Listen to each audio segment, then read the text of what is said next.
Chadang Choke Chongnam La Changcho Baru Dagni Kyab Suchi Dagi Chunyen Gipe Sonam Ki Drola Penche Sange Drumpa Shok Sange Chadang Choke Chongnam La Changcho Baru Dagni Kyab Suchi Dagi Chunyen Gipe Sonam Ki Drola Penche Sange Drumpa Shok. Okay. So one question I think to ask is, why is death so fearful?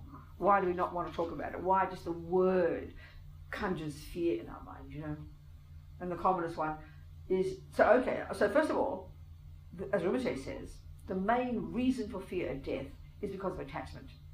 So this word that is so central in Buddhist psychology, it's a word we all know in our daily lives, but we've got to understand what Buddha means by it, because it's absolutely not the way we understand it. We use it virtually as an equivalent of closeness. Oh, she's so attached to her family. It sounds like a virtue. It's marvelous, and it's true, the way we use it in the modern day. But it's absolutely not the way Buddha uses it, and it's really crucial to understand this state of mind. It's massive for the Buddha. It's effectively, as far as this packaging of Buddha's teachings, the Four Noble Truths, the four facts for the noble ones, you know, effectively the second noble truth, the causes of suffering in daily life, effectively, attachment is the main cause. This is not something evident at all to us, because we have such a different definition, and because we don't know Buddha's teachings that well. And when we do read them, we kind of gloss over it and have a very superficial understanding, you know. So it's unbelievably important to begin to understand Buddhism, and therefore understand Buddhist practice. We have to understand what attachment is, even at a gross level. Please sit down. So, as Rinpoche says, the main reason we suffer, you know, at the time of death, is because of attachment. So attachment to what? Mostly, thank you very much, come here. Mostly, it's attachment to, you know, me and my body. Me, in other words, me, this person. This is the most primordial one. And what's so fascinating is, as Rinpoche points out in this small teaching in the book about the 12 links of dependent arising, you know, when I was doing this book, I had thought it was finished. We'd done what Rinpoche had said, but I sort of felt there was something missing there. So I started reading through all his teachings, and you know, he's taught for 40 years, these hundreds of thousands of pages of endless teachings, looking for a clue, you know, and then I stumbled across this little teaching Rinpoche gave that related to the 12 links. So I'd never studied the 12 links. I'd never given teaching about the 12 links, because I've not heard a teaching about it. But this forced me to have to want to study it. It took me like 9 months to get a bit of familiarity, reading all the different views, speaking to this Geshe and that Geshe. I'd say to one Geshe, well, this Geshe says that. He says, well, he's wrong. All these different viewpoints, you know, naturally. But to try and get it really accurate so I didn't misunderstand. So what Rinpoche said was this. At the time, if we take our life as a human being, right now, here, today, he said, we can say that at the time of our past death, and he said you might have been a kangaroo, a bug, or a human, at the time of our past death, at the time of death, not only must we have had, these are my words for it, bucket loads, masses of morality karma, meaning the habit of having non-harm, non-kill, non-lied, non-stolen, etc., etc. Probably, as he said at another time, in the context of a good spiritual path, and more than likely in the keeping this, you know, living in vows of morality, which we'll talk about. Not only would we have had bucket loads of morality karma, which is the cause of getting a human body. We'll go into this. Not only would we have had bucket loads of generosity karma, meaning we need morality karma to get us a human body as opposed to a dog body, and we need bucket loads of generosity karma, which is the karma of giving, in order to have a life on this planet where we're not having to work 18 hours a day for a bowl of rice, where we can have what we need easily, get a credit card when we feel like it, get a job, the things we take for granted. That the cause of this karmically is our own past generosity. So we need these two minimally to have a reasonable life so that we can have the leisure to access our wish to become a better human being and practice a spiritual path. He said not only would we have had those two, we must have had strong grasping at the time of death for a human body. In other words, he's implying that we need this strong attachment to a next human life. So I remember thinking, oh, this can't be right. You're not supposed to have attachment. You're supposed to give it up, you know. There he is saying, at the time of death, and this is the 12 links business, which I'll talk about now because it's very helpful. This one of the 12 links is this process that Buddha described in the sutras, beginning with this root delusion that is causing us in the first place to, it's like the main motor of samsara and life. On the basis of that, we do a karmic action. That then goes into the consciousness, number 3, which produces this, which brings this, which there. It's like a little chain of events that as long as they're in place, lives keep perpetuating. We keep being on the cycle of rebirth. So he says this particular powerful role at the time of death of the 8th one and the 9th one, which are called usually craving and grasping, which are just 2 variations of the word attachment. And the point that he made is these play an intensely powerful role, especially at the time of death. And that these are why death is so fearful. So it's really quite a precise point, you know. And it's almost like this craving and grasping are come as a big surprise to us, because who expects it, you know? That's why I often think about people who decide they're going to kill themselves, and in many countries now it's becoming the law. In Holland I heard recently that even well people, healthy people now legally can kill themselves. And I'm not being moralistic about it. Buddha's basically saying we're all in charge of our lives, we can do what we like. But we don't comprehend, I think. There's no concept of this. There's no comprehension, I think, in our materialist view about the mind at the time of death. We don't even know what death is. We can't really describe it, you know. So it all sounds very rational. Yes, I have the right to kill myself. And you take the pill at the time of death. Death process starts kicking in. And this craving and this grasping, which are like these shocking levels of attachment, will be a massive surprise to us. We won't expect them. So what are you going to grasp at? You guess what you grasp at every day? You grasp at what you've got. You grasp at this. You don't want to let go. And it's gigantically powerful at the time of death. So the fact about attachment here is very practical. Sometimes when we hear that Lord Buddha says we shouldn't be attached, we sort of get a bit depressed, you know. Am I supposed to be happy? I'm supposed to give up everything? It sounds very boring, you know. But the practical issue of attachment is so simple it's embarrassing. Because we know, theoretically, that death is the ending of this life and the beginning, or whatever happens afterwards. Who cares whatever happens? You know you've got to give it up. We have all these cliches. Oh, you know you can't bring it with you. We say all these things like a joke, you know. So attachment, one of its functions, and we're going to go into it in more detail, attachment, one of its functions is to not want to let go of what you got. It's instinctive. If someone tries to grab something from you, you hold on to it. It's primordially deep to hold on to what we've got, you know. So if we analyse how we are primordially attached to me and my body and mind, and as far as the materialist view is concerned, this is me, of course you don't want to let go of it. It's terrifying. But the other point is this. A friend of mine who worked in the hospice, in movement in California like 30 years ago, Lenny, she said that among her hospice friends, it was just a given that most people had intense fear at the time of death, which of course is this attachment to you and me and mine and not wanting to let go. But she said the only ones who didn't have fear were those who had a spiritual path. Now, there's nothing cosmic about that. Think about it. This is the point. If you've got a spiritual path, and you have faith in God, let's say, then you know that you're going to go to heaven. If you're a Buddhist, you know you're going to take another rebirth. So if we look at another aspect of attachment in our lives, and this energy of attachment is the one of always looking forward to something. Now I'll get up here, now I'll have my breakfast, now I'll go to lunch, now I'll go to work, now I'll do this, now I'll have afternoon tea, now I'll come home. Always perky and excited, planning our life forward, aren't we? Looking forward to the next thing. Now I'll do this, and now I'll do that, and then I'll have a vacation in a year, and then I'll retire, then I'll do this. That's one of the functions of attachment. One is to cling to what you've got, but the other one is to keep us perky and excited, is always looking forward to something. Well, think about death. If you're a materialist and you don't have faith in anything, what do you think you're going to grasp at? Like a vampire, you're going to grasp at this, because who wants to fall into a black hole? Because for materialists, all there is a black hole. Nobody knows what happens. It's beyond terrifying because of attachment. So not only are you clinging to this, you don't know what to look forward to. There is nothing to look forward to. Whereas, and this is the point that Rinpoche is making, which initially, when my friend read it, she was shocked. She said, this can't be right. Rinpoche can't be saying you should be attached. But that's what he's saying. But at the time of death, and the fact is, given this attachment, we're going to have it till we're practically realised emptiness. We're going to have it until we're really realised practitioners. It's so primordial. So he's suggesting that we need skill.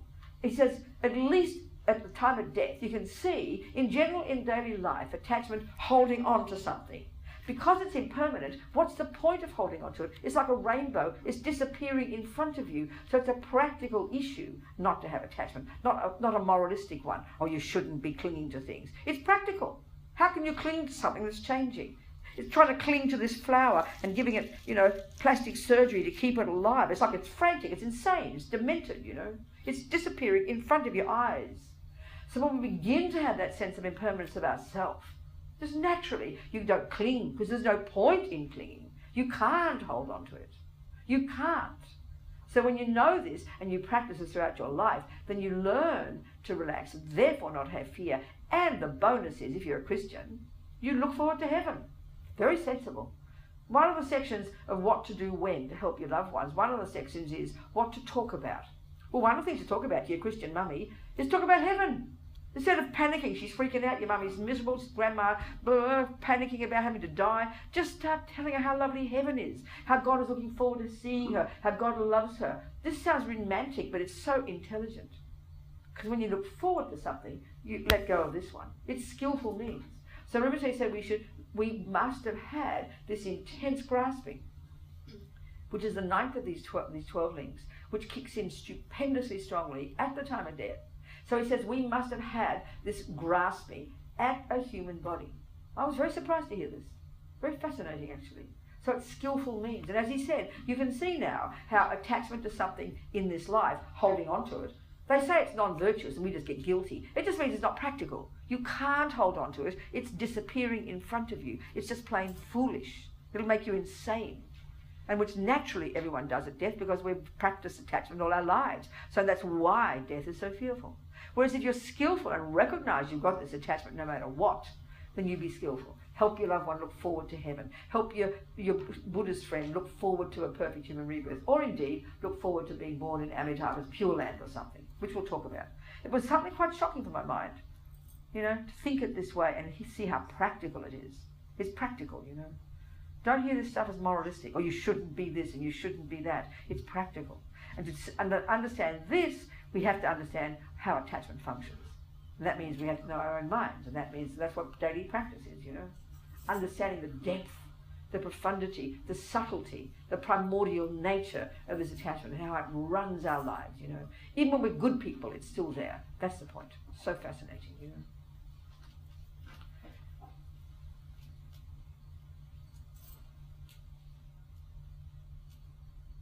So, okay, this is just discussing now the death process at the time of death.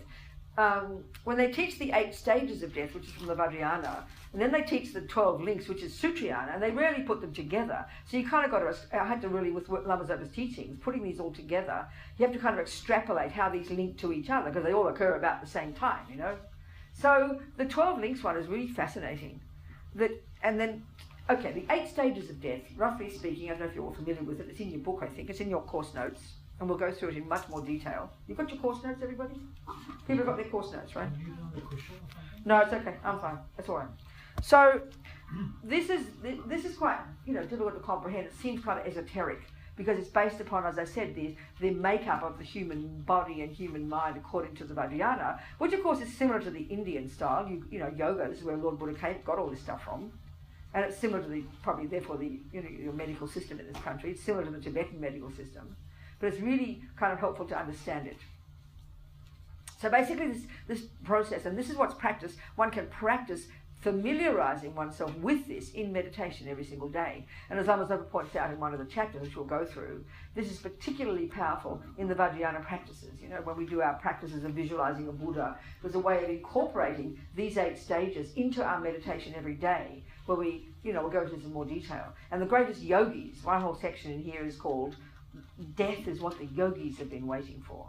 This is quite a shocking concept for us, It means because this process of this deconstruction of the person based upon this understanding in the Vajrayana is, which is what happens at the time of death, this is incorporated into the practices of all the visualization practices in the Vajrayana.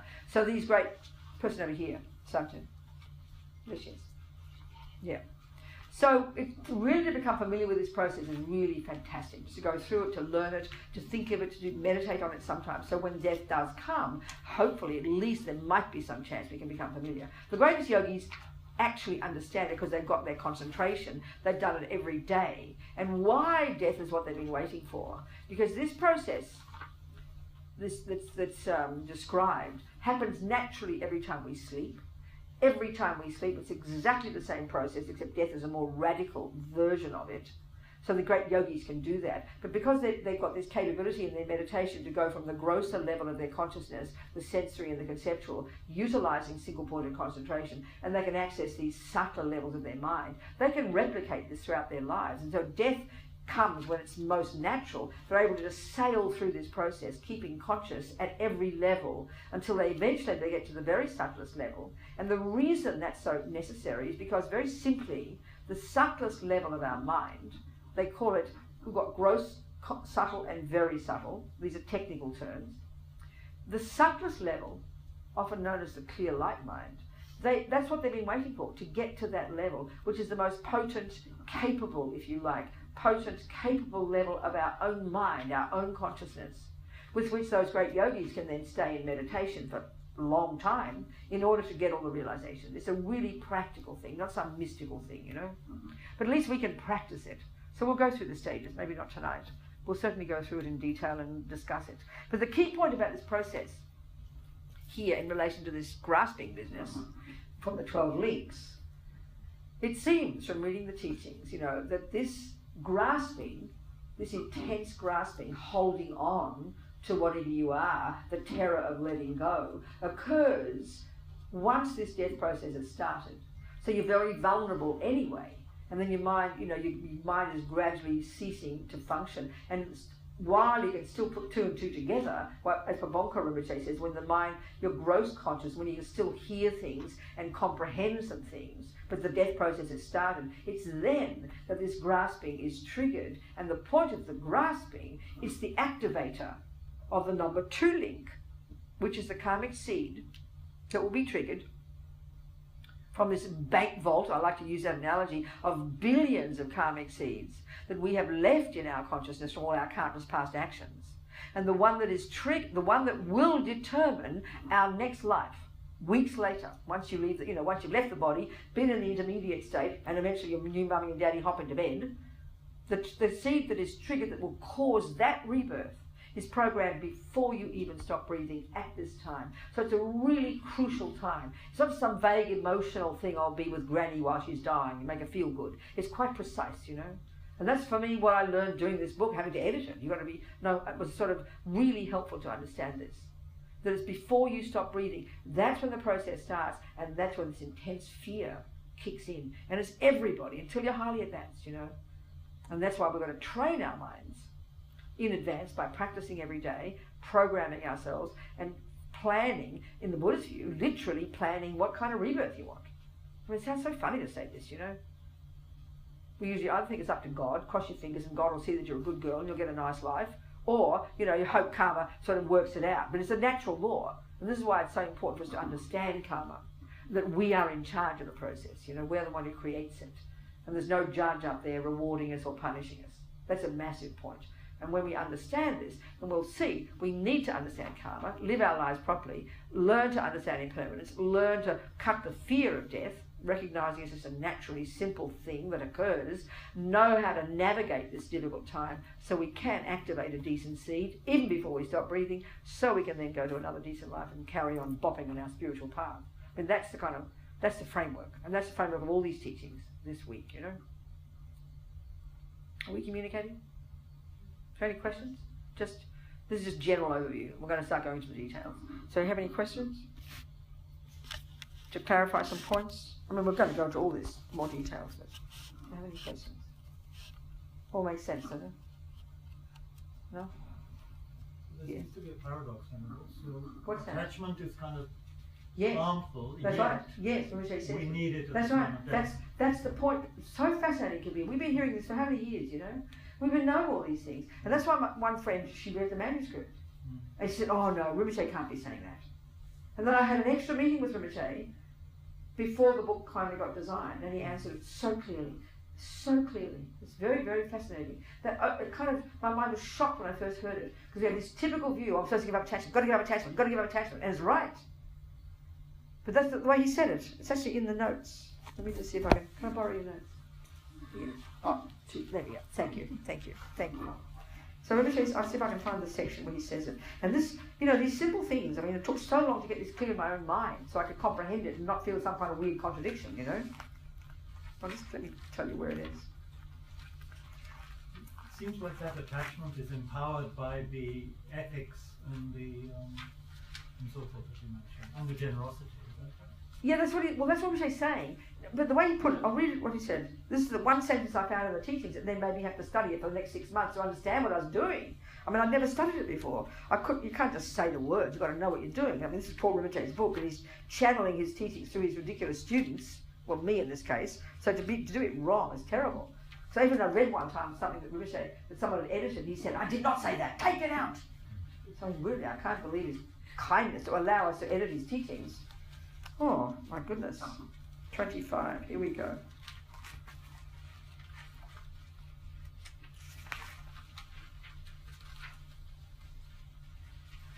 Yeah, so fascinating. In our case as humans, the very close condition at the time of our past death, just before the gross consciousness ceased, was the grasping at, the wish to receive a human body. In other words, in order to receive this perfect human rebirth that we have now, we must have had not only the karma of perfect morality and great generosity, but also the strong desire, grasping the ninth link. Usually that's Gloucester saying we should make strong prayers. I know, but he says it that way. No. He's not denying that. You've got to do that no matter what. But because this grasping, the ninth link, has this very powerful primordial function, and you can't avoid it, that grasping has to be skillfully used. And that's why if you do practice virtue and you do think about the Dharma and you are there, someone's reading about your guru to you, you're relaxing, you're thinking about your guru, you're hearing about ethics, that grasping's still going to kick in and you've got to use it, because naturally, instinctively, what it'll do is hold on to the body. That's what it does. It's like you've just got a big shock and this grasping kicks in. First of all, the craving, Rinpoche said, kicks in. I know, it's so interesting, isn't it? It really is. So Rinpoche said, he said, I'll just read all a bit about the 12 links. So let's discuss the 12 links in relation to this human body that we have now. What caused our consciousness to join the egg and sperm in our mother's body? In past lives, because of ignorance, this is the first link, the primordial ignorance that believes in the inherent, this is page 25, that believes in the inherent me. We'll go into all this, we'll discuss it all. We created both non-virtuous and virtuous karma, which planted seeds, left potentials in the field of our consciousness. Number 2 link. At the time of death of our life before this one, whether we were a human or an elephant or a kangaroo, craving, first one, craving, arose to not separate from the body. That's the first one, the craving, before the grasping. This is number 8 in these links. Now this happens every millisecond of the day. It's what propels us to keep doing things. It's like the motor that drives us.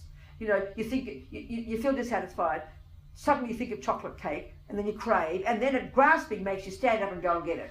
This even more powerful level of craving. And this is just happening naturally every second of the day. But what he's saying is, these play this immensely powerful role at the time of death.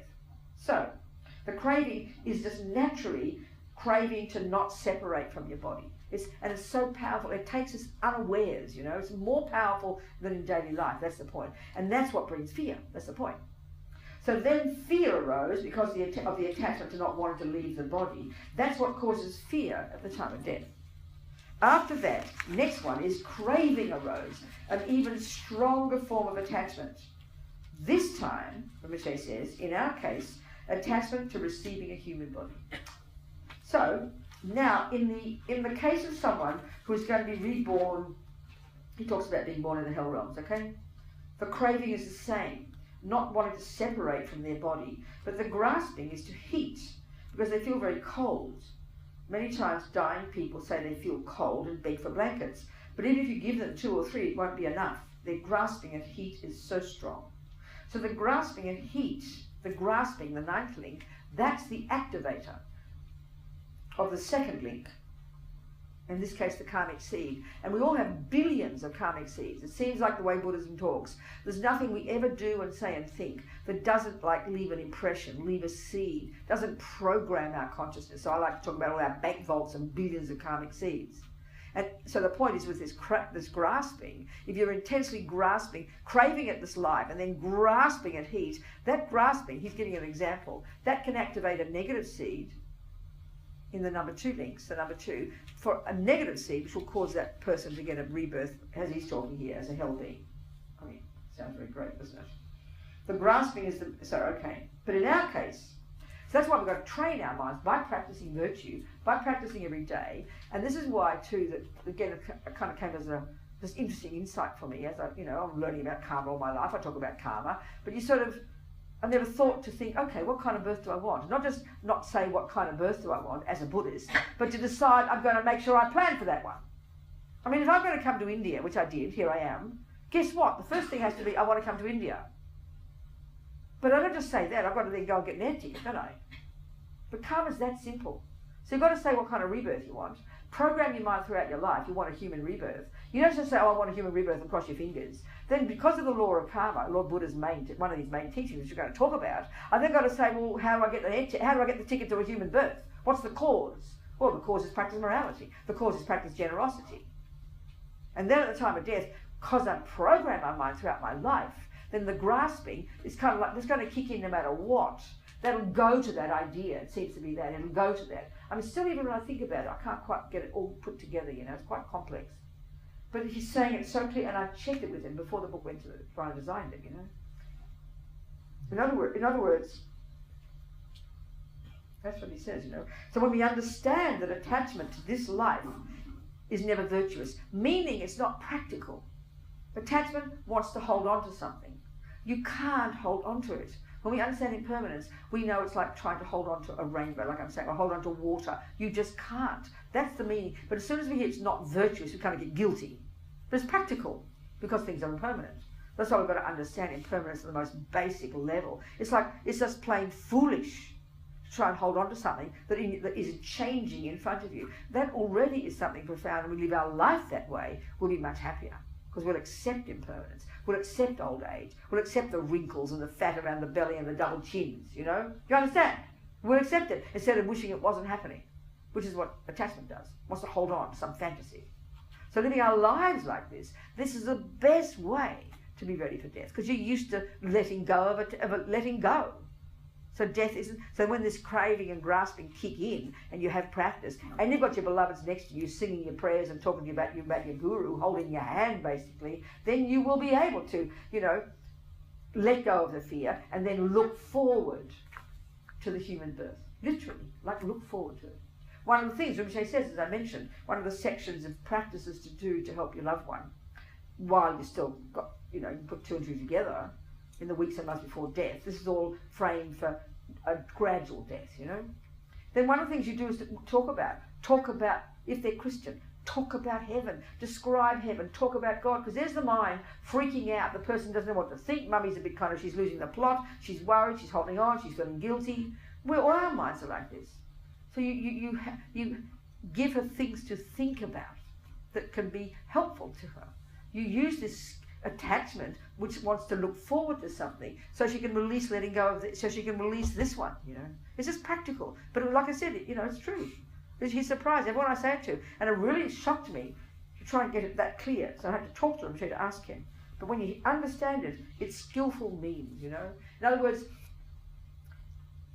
anger or death can never help. Anger is impossible. That'll never help. But this is what he's saying, is attachment's more nuanced, Certainly in the Vajrayana, we all know that, oh yes, the yogis use attachment. Sounds all very great. But even this is the Mahayana path, the practical one. Given that we've got attachment until we're highly advanced, it's the motor that drives us through life. It's the energy of samsara, Given that we have got it, let's be skillful. Use it skillfully. There was quite an insight in editing. It really was coming in. What you're saying is very fascinating. Are we communicating here, people? So it's so practical, It's just practical, rather than religious. Oh, you shouldn't have attachment. Got to give up attachment. It's ridiculous, In other words, even in your daily life, you think about it. If you're going to have a relationship, if you want to have a husband and babies, please at least choose a decent one. Would you mind?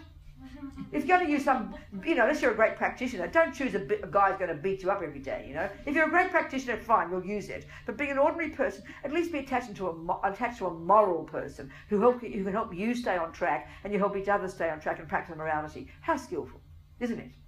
If you're going to be attached to food, well, eat decent food that'll keep you healthy so you can keep practicing so you can become a bodhisattva.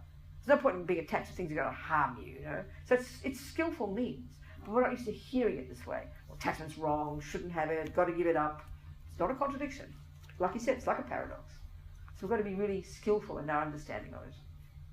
Are we communicating, people?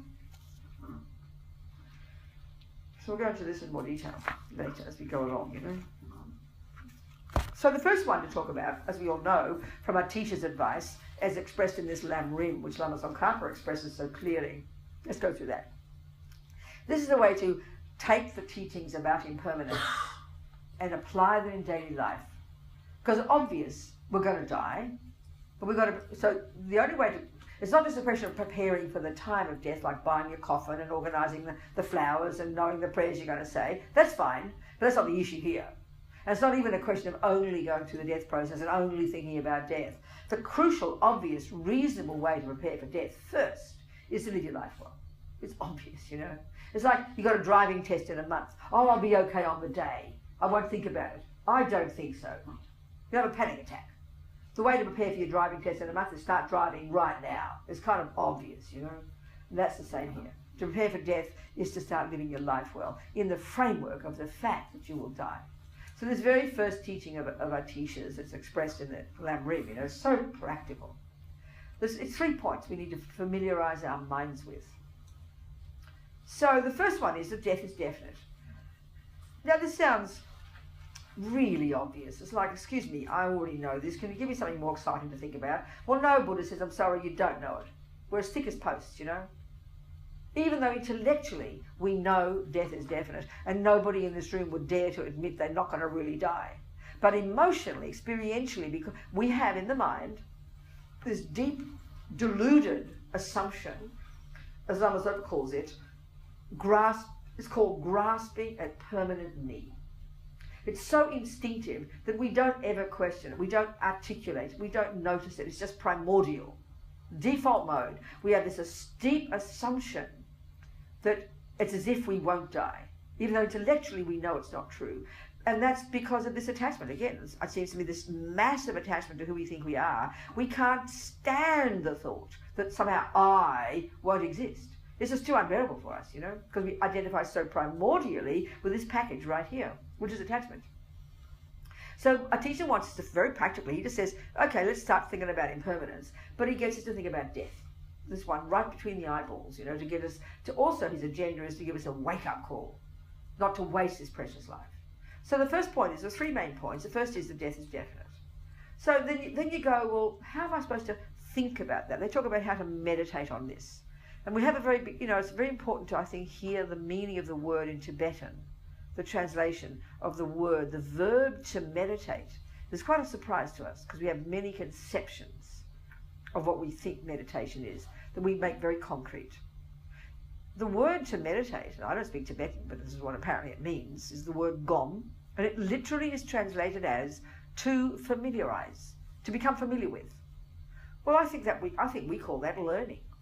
So if you want to practice piano, you familiarize yourself with music, don't you? But if you said go and meditate on music, you get really confused because we have a different view of the word meditate. Everybody assumes it's referring to this first kind of meditation called concentration meditation. We think it's a default meaning, but it's just not true. And when we understand this is much more nuanced and more helpful, you've got to familiarize your mind with something.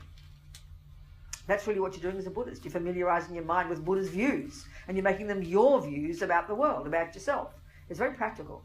So this type of meditation, well, actually there are 2 kinds of meditation in Buddhism. Millions of techniques, but 2 main modes, 2 main ways of using your mind. The first one is the one we all tend to think of, this technique that was known very broadly these days as mindfulness. And it's used in a very kind of wishy-washy way, I think, that word, and that's okay. But it's concentration meditation. And guess who invented it? You amazing Indians 3,000 years ago, you know. I remember recently His Holiness, and this blew my mind, I say it all the time these days. It was these Indians 3,000 years ago, these amazing Hindus, moral, highly evolved thinkers, geniuses, who were the ones who, as His Holiness put it, were the ones who began this incredible investigation into the nature of self. These highly evolved beings, you know. And they were the ones who invented this remarkable technique, this astonishing psychological skill that enables us to go beyond the grosser level of consciousness, which is the conceptual and the sensory, which is all we're ever involved with. They've been able to harness your own berserk energy to get the mind to a subtler level, which is beyond conceptual, beyond the sensory, and where they got this astonishing subtle level of clarity, level of that in the materialist models, which is what we're so familiar with, there's nothing remotely like it. Nothing remotely like it. It's so astonishing, this technique, you know. And on the basis of that, they then map the mind. So the model of the mind that's still taught in the Buddhist monastic, in the Tibetan Buddhist monastic, university system, which is what this is coming from, what I've learned from, is from the amazing Indians 3,000 years ago. Unbelievable. It blows my mind when I think about it. So sophisticated. Such unbelievably sophisticated beings who map the mind, not the brain, the cognitive process itself. This is remarkable, actually. I think maybe even you Indians don't even know about it. I mean, certainly Buddhists don't know about it. The best most Buddhists think about the mind is, oh, you be mindful. You watch your breath and walk slowly or something. It's so cliched, I can't tell you. This astonishing, brilliant technique, and Buddhist model is based on that. Buddha came out of that 500 years later, and then in his opinion went further about the very thing about the self, using this incredible technique. And we can't get anywhere unless we have this concentration. That's the first mode. You've got to have that finally, to get any realizations. They call it calm abiding, shamatha, the name given to the end result. That's what we typically think of as meditation. And then, of course, if you're a Tibetan Buddhist, you're going to hear about, or Lupa, you're going to hear about the second mode, which is called special insight, which is the end result. But the method we use to get that is this odd phrase that we think is contradiction, called analytical meditation. We get completely confused, you know. Well, that's a 14th century term. They call it that. But listen, what do you think it means? If meditation means to familiarize your mind, and we all know analysis is a fancy word for the verb to think about. Well, the method you're using in the second model, the second mode of meditation, to trigger insight into karma, impermanence, emptiness, eventually emptiness, the method you use is, guess what? You think about it. That's what analytical meditation means. It's a bit disappointing. It sounds so boring to think about something. But that's the meaning. That's the method we're using. So all of these meditations, as they call them, are things to think about. So then you've got to ask a question, well, why should I think about impermanence? Well, very simple, Buddha says, because right now you're living in la-la land. We're in samsara right now, and for Buddha, that means we're like samsaras. That's our philosophy. And the samsaric philosophy believes they won't change. Samsaric philosophy, even more so, present day, believes my mummy made me, believes my mind is the brain, has no understanding of the law of karma, has no understanding of the teachings about the reality of emptiness, has no understanding about the reality of bodhicitta. We're completely ignorant, Buddha says. We're living in la-la land in relation to reality. So the only reason Buddha presents impermanence, karma, emptiness, the mind, all this stuff, he's not trying to shove it down our throats. It's not a belief system. He's not a creator. He's telling us what he's found to be true. He's telling us his scientific findings. Now, I'm not joking here. Because if he's not a creator, where do you think this information came from? The sky? He made it up. Excuse me. It's his own experience. This is the whole point we've got to get, you know. So the reason Buddha says he's suggesting we think about this, and that's up to you to think about it, he's not forcing it down our throats. He says, well, listen, guys, this is what I've found to be true from my experience, and here's my methodology. And if you'd like to also get the same result, which is rid the mind of all the rubbish and develop all the goodness, that's the meaning of the word, the etymology of the Tibetan word for Buddha, Sangye, the first syllable, implies the total eradication from one's own mind of all these neuroses, all the delusions, all the ego, all the fears, all the jealousy, all the attachment. This is an insane concept when we compare with modern psychology. It's like you'd be considered mentally ill if you suggest that. But this is exactly what Buddha's saying. And the second syllable, even more amazing, gye, implies the development to perfection of all the goodness in us. And this is Buddha's point. He's not a creator. This is not mysterious. This is not coming from on high. This is from his own observation. He says, you know what, guys? Here's my methodology. This is what I found to be true. If you think about these things and organize these things and realize these things, you'll get to the same result. That's the approach in Buddhism, you know. It's not a question of believing in it. Like you don't go, oh, I believe in mathematics. Well, I'm very happy you do. It works. But what good is it? Oh, I believe it works. How does it work? I don't know. What good is that? And that's the Buddhist point, you know. It's an engaging in it, according to your own pace, you know. Has to be this. What other choice is there? So this is Buddha's observation, that guess what, folks? Things change. So there's no benefit in clinging to something. And that's his point of why we suffer. Because there's this disconnect between what's real and how we see things. This is what he's saying, across the board from A to Z. So the first one is impermanence. Simple, obvious, evident, but already profound for us. So the first one is get used to the idea, honey, that death is definite. So how do you apply that every day? It's not holy, you know. What happens when we look at death now? We're seeing it every day. Ants and people and mice and creatures and babies and big people and little people and old ones and sick ones. We never stop hearing about death. So we end up gossiping about it mostly. We're happy that lot are dead and we're glad that we're sorry about this lot dying. It's always out there, you know. Then it gets a bit close to home, doesn't it? It's our family. Then we get a bit sad. But we still haven't got the point. There's this wonderful text of Robina Rinpoche, one of Lama Zopa's, you know, one of the lamas he always likes to talk about and use teachings of. He's got this text. And each verse ends with, this will happen to me. That's the way you make this real, you know. So we look at death, read the papers, read your iPad, read the news, look what's going on. Instead of just gossiping about it or feeling sad, that's good. But now go, that'll happen to me. Or even more simple, that'll be me. That's when you get the realization. That'll be me. When your beloveds die, we have compassion, we're sad. That's still not enough. You've got to say, that'll be me. But because of this fear of death, and this grasping at permanence, we never believe it'll happen to me. There's this kind of hubris when we see other people die. As Lama Zopa says, we divide the world into living people and dying people. And I'm a living person. Phew, what a relief. You know, my God, it's not me. It's over there. It happens over there. That's how it is, isn't it? We've got to cut through that. It's a nonsense. It's bizarre to think you're a living person. It's bizarre to think you're a living person. Of course, it sounds so depressing to us. It's a fact that we're a dying person. It's just a question of time. So being skillful and then seeing it out there, you relate it to yourself. That'll be me. That's the instant it starts to come home. Until then, it's always someone else who dies. And like I said, there's hubris that it's not going to happen to me. We feel that because of the fear, that's why. It's because of the attachment. It's so sensible. This is such a sensible idea. And why to think about it and why to say it'll happen to me isn't to make us scared. We're scared now because we don't think it'll happen to me. When we face the fact that it'll happen to me, that's what dissipates the fear. That's the joke, you know. Now the next point is even more scary. It should scare the life out of us, this next one. But the time of death, no idea. But we do not believe. We do not believe it. We believe as Lama Zopa says, it's best just to think I'll die today. Best. And I joke about it and say, well, you know what, guess what the name of the day is you're going to die? It's called today. You'll never die tomorrow. You always die today. So you might as well get used to the idea because you don't know when it's going to come. Which today is going to be, you know, it's like a joke. But it's serious. So the thing is, that's too much for our mind, you know. We can't cope with, I might die today. We don't believe it. And I tell you, even as I say this, I've been hearing this stuff for how many years, you know. When I say I might die today, I actually don't, in my bones, I do not believe it. It shows how powerful it is, you know. I do not believe I'll die today. I have absolute certainty that I'll wake up in the morning and be seeing you in 24 hours' time.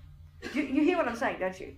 It's such a certainty in us, which shows, even though this delusion, this neurosis, this lie is so evident, and yet still we totally don't believe. So we should be humbled by this, because what Buddha's saying is, for countless lives, you know, he's asserting this, and we've got to buy into this view, because this is why it's so intense.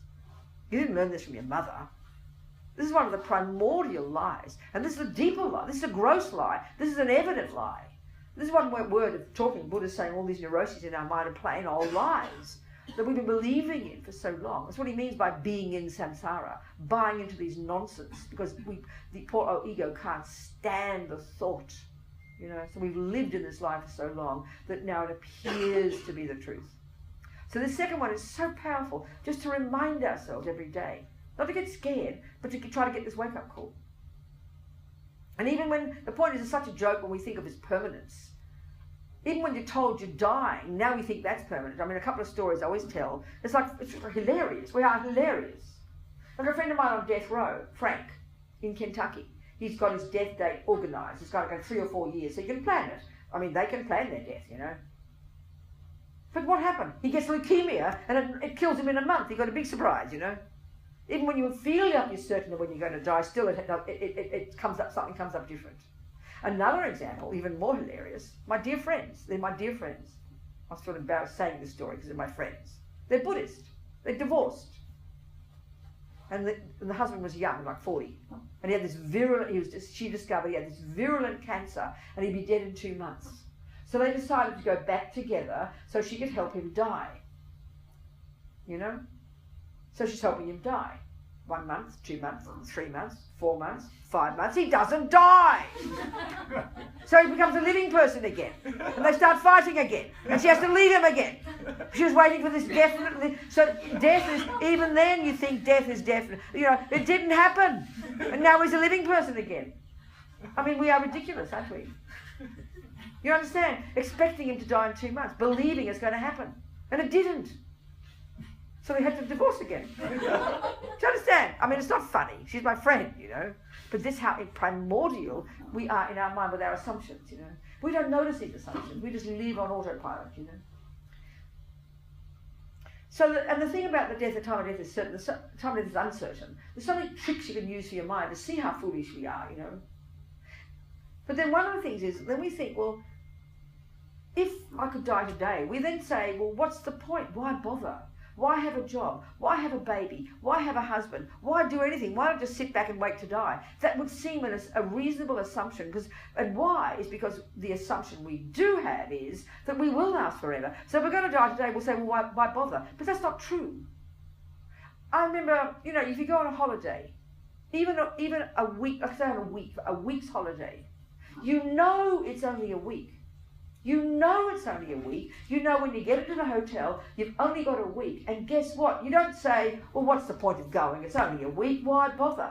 You actually enjoy it all the more because you know it's only going to be a week. So you use it more. You wouldn't waste a single second of that lovely hotel. You wouldn't just lie back in bed and get depressed for a week because you know you've got only a week, so you're going to use every minute of it. That's the analogy about life. When you know it's impermanent, you know it could end at any moment, and you know it's valuable, and you know it's precious, and you don't want to waste it, then you enjoy your life all the more. Actually, that's the trick. It's obvious. We know that. So if you've got a husband, and you've got your children, and you're living in this bubble of certainty, like we all do, you know, I know we're going to be forever. I always quote Nicole Kidman. I read all these newspapers, right? And I'm not trying to be mean about her. I love her. But when she was with Tom Cruise, I read this interview. And she said at the end of the interview, so clear, we will be together until we're 80, she said. Now, we now know it's not true. He left her for Penelope Cruz, you know. So then she said, and I'm being mean about her, we're all like this, but of course, if we won't be together till we're 80, I will be devastated. And sure enough, there she was in fetal position. I read another interview, so my mother kicked her up and said, get on with life. Now she's got a new husband and babies, and it's okay. But whatever. But the point is, this is the point about how grasping works, attachment. Because you've got something delicious now, because it's delicious now, this is what we do. Because I'm alive now, we assume it'll be like this tomorrow. That's the lie of not understanding impermanence. That's what it means by seeing things as permanent. Because it's delicious now, we say, finally I found happiness. So because it's now delicious, you go home every day, there's Tom, there's the kids, life was like this little bubble, then you assume it will last forever. That's the lie we put onto it. That's why we think, I won't die today, because this bubble of life now. We just naturally think I'll be alive tomorrow. It's fascinating. It's completely fascinating, but we can see it's not true. And that's because we're not in touch with the dynamic of changing, you know. It's so interesting. How the mind, we live in lives every day. It's basically what Buddha's saying, you know.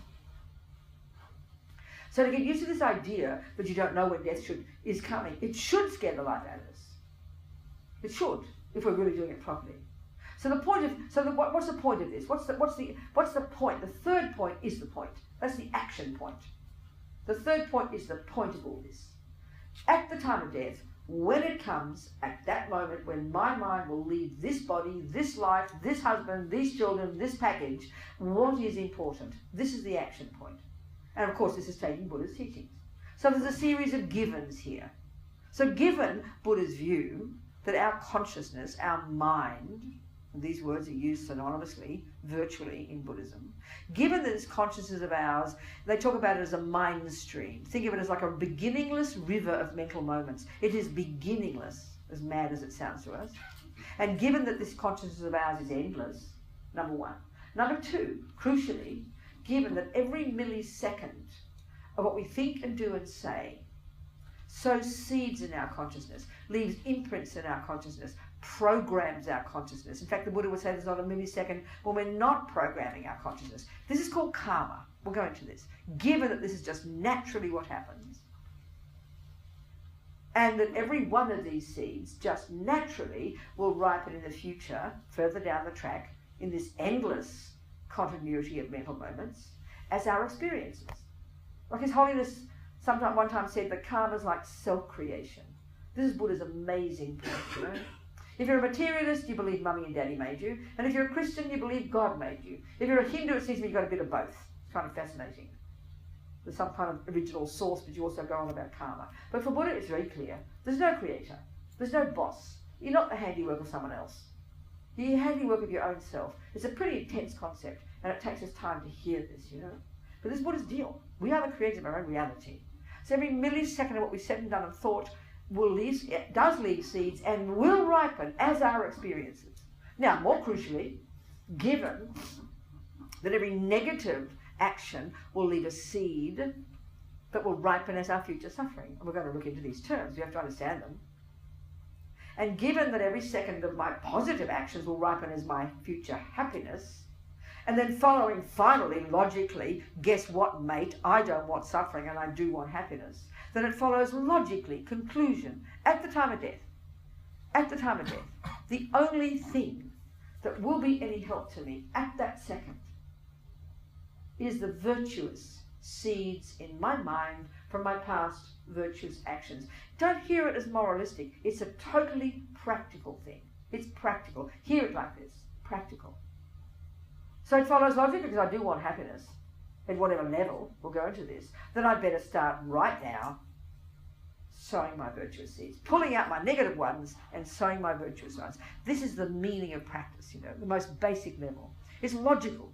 But the trouble is we don't hear religious teachings as logical. We hear it as should and would and punishment and reward, you know. It's so heavy. And it's a big mistake. It's not like that. It's practical. This is practical advice. This is the point. This is the third point. This is the third point. The only thing that'll help me is my virtue. So you better start now, because you don't know when you're going to die. It's logical, you know. So thinking these things through, using our intelligence, reminding ourselves every day, because we can hear it now and know it's true, but next second we kick in and start thinking of permanence again, because we just because we don't keep practicing this stuff, you know. Got to apply it every day. So this is what gives us a wake-up call. It's amazing. This is what gives us a wake-up call. And we can only want to live a reasonable life. For our own sake. We're not talking compassion here yet. This is for our own sake. It's like junior school level of practice. Already profound. So really familiarising ourselves with this is then what gives us the energy to go to the next step. Okay, well, what's practice then? What's virtue and what's not virtue? We better learn to know the nuts and bolts of Lord Buddha's view of karma. It's so practical. And it's not enough to say karma. It's not enough to say that. That's like so ridiculous.